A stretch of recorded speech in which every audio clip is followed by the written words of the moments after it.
How would you describe Villa Sandi in one sentence? Family-owned business based in northern Italy that has always been established in the Prosecco area and has a great belief of increasing the value of Prosecco in the future market.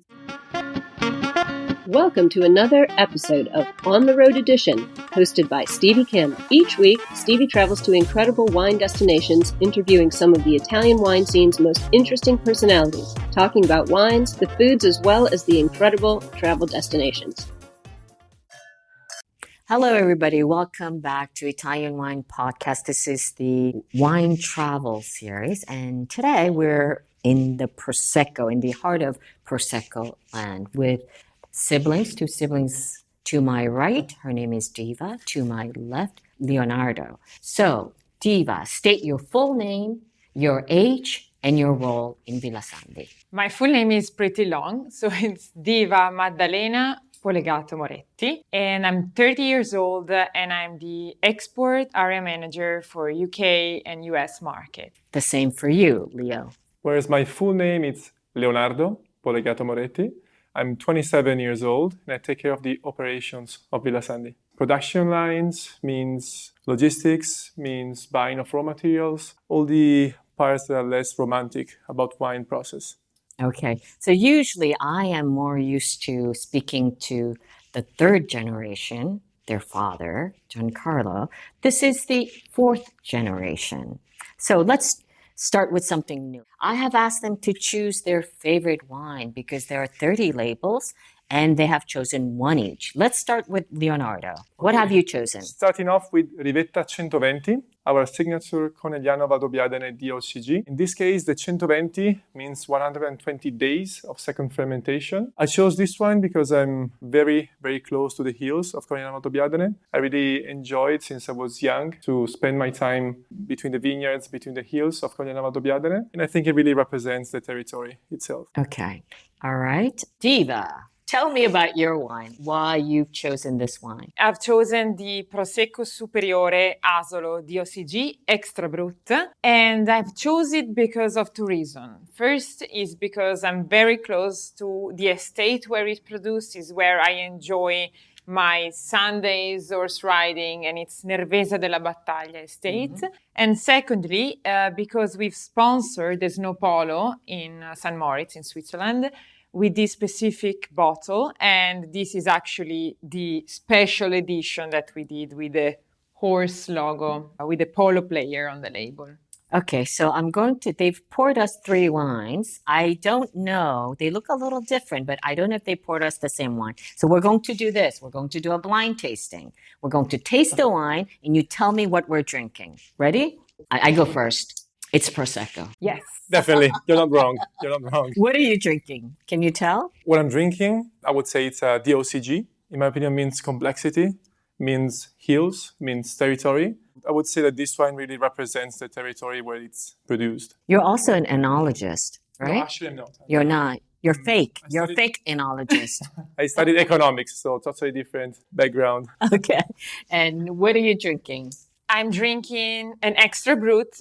In this case, the Asolo Extra Brut. I get that very dry finish and that sapidity given by the specific terroir that you find in the Asolo DOCG, which is a riverbank type of soil with that strong component in the soil of iron. So, number one, Prosecco DOC. Number two, Conegliano Valdobbiadene. Prosecco Superiore. Oh, jeez. Okay. Conegliano Valdobbiadene Prosecco Superiore. We're going to be here all night. And then Asolo. Prosecco Superiore Asolo DOCG. And then Cartizze. And then Cartizze. But Cartizze is actually a small, very tiny pod of subsection of Valdobbiadene. Yes, in fact, it's called Prosecco Superiore di Cartizze DOCG, and it's the cru of Valdobbiadene. So I have $1 million question for both of you. How do you feel like approaching the wine introduction to your generation? It's a difficult question. Of course, habits are changing, especially in the last decade, I would say.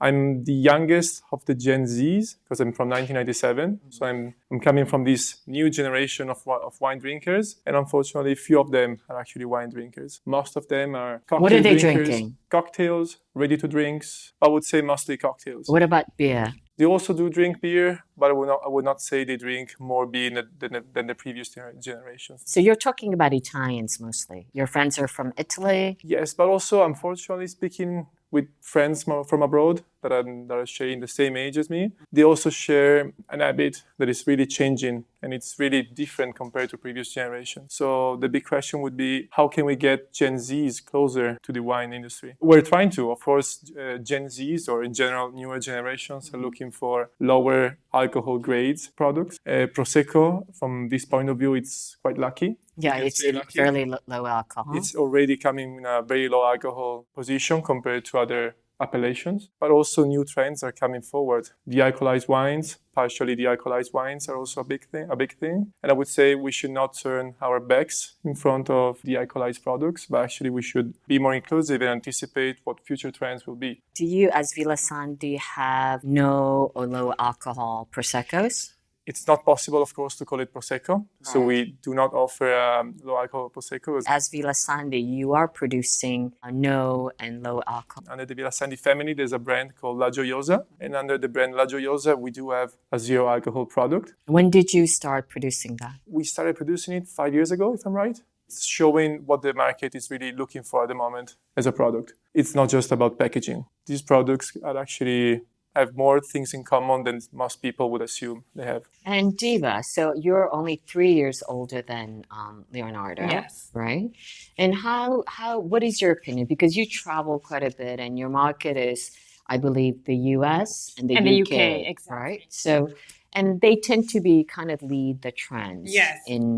What about the younger generation? Because it's a big question. All you read on the newspaper, on the newsreels, on breaking news is that the younger generation are drinking less and less wine, right? What is your opinion? So I take care of two markets that are in a way the pioneers of the low and no alcohol. So I've seen this phenomenon already at the beginning and before the pandemic, where I would be approaching the younger generation, the 19 and 20 and 21 in the UK, and a little bit older in the US, of course, because you can drink legally at the age of 21. And they will already ask me, what is the percentage of alcohol in your Prosecco? It's a question that I wasn't asked before. Right.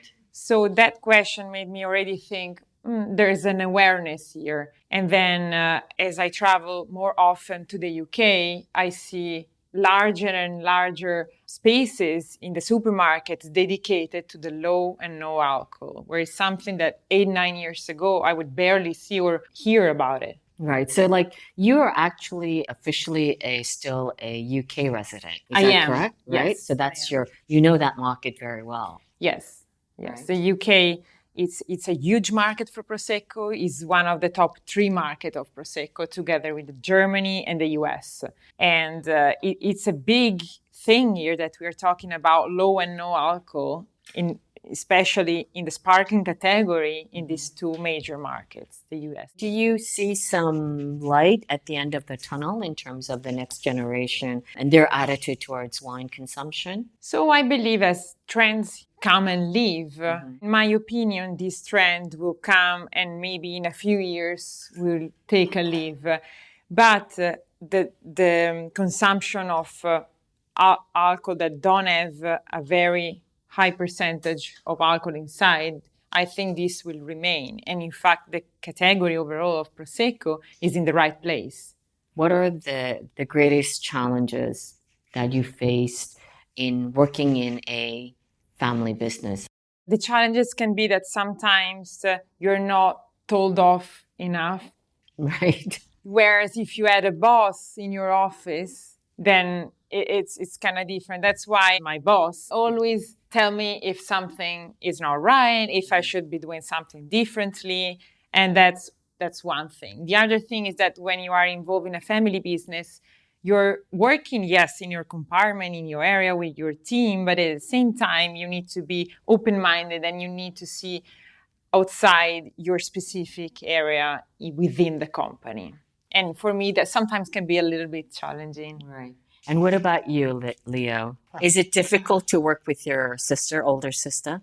I mean, we both work in the same company, but honestly, we're opposite ends of the same chain. Oh, okay. It's like East End and Wing and West Wing. Exactly. In a way. So, I mean, of course, some of her decisions actually have an impact on what I'm doing in the company. And the same, I would say, apply from my side to her side. But we do follow different things at the moment. I joined the company a couple of years ago, 2 years and a half now. I started off in the production lines. We had a consulting company working together with us in order to improve the efficiency of the production lines. And that's what I did for the first 9 months. Then when the consulting company left the company, I continued the project and extended from one line to the other. So that was really limited, I would say, to just the production department. Then from there, I moved to the buying of raw material department. And that's what I experienced my second year in the company. So and that was honestly during the supply chain crisis. So in that time where bottles started to explode in terms of prices, all these things happened. So I would say it was the right time to be in that specific department because it taught me a lot. And now that I had my experience in both departments, I'm moving a bit more far away and having a view that it's broader on different departments on the company and not just on one at the single time. Okay. So, Diva, what are your ambitions for the next 5 years for Villa Sandi and yourself? So in terms of ambition, I think at this time, at this stage where we are in the planet, the main task here is to become fully sustainable one day. So at the moment, using our clean energies coming from solar panel and hydroelectric power plant, we can reach about 45% in sunny good days, 45% clean energy. And the task and the aim and the wish is to become 100% clean using clean energy sources in 5 or 10 years. Before we go, Leonardo, how would you describe Villa Sandi in one sentence? Family-owned business based in northern Italy that has always been established in the Prosecco area and has a great belief of increasing the value of Prosecco in the future market. Okay, excellent. And I know we went to the Palestra La Vigna. Yes. Right? So I know you are also a great believer in the Villa Sandi for Life, this project, this philosophy rather. Yes. And it's also about giving back to the community. Tell us a little bit about that for our audience. Yes, so as we were before in the gym in the vineyards, it's a gym that it's open to everyone. Nobody needs to pay a membership to go. Nobody needs to go on opening times because it's open 24 hours and it's outdoor. We have busy days and we have less busy days when it's like November and dark at 5 p.m. But the gym is there throughout the year since 2018. And we do different initiatives to give back to our community. For example, I'm co-founder of a charity constructing schools in Africa, in Ethiopia. And that's a commitment that I started in 2000. Okay, so I think you will be seeing much more of both Diva and Leonardo, especially if you're from America. She's been to the stateside 8 times already, and it's only July, so you might be just seeing her right around the corner. And that is a wrap from Prosecco Land, Villa Sandi. Alla prossima, ciao ragazzi. Salute. Salute. Chin chin. Thank you for joining us on another episode of On the Road Edition, hosted by Stevie Kim. Join her again next week for more interesting content on the Italian wine scene. You can also find us at ItalianWinePodcast.com or wherever you get your pods. You can check out our YouTube channel, Mama Jumbo Shrimp, to watch these interviews and the footage captured at each location. Chin chin!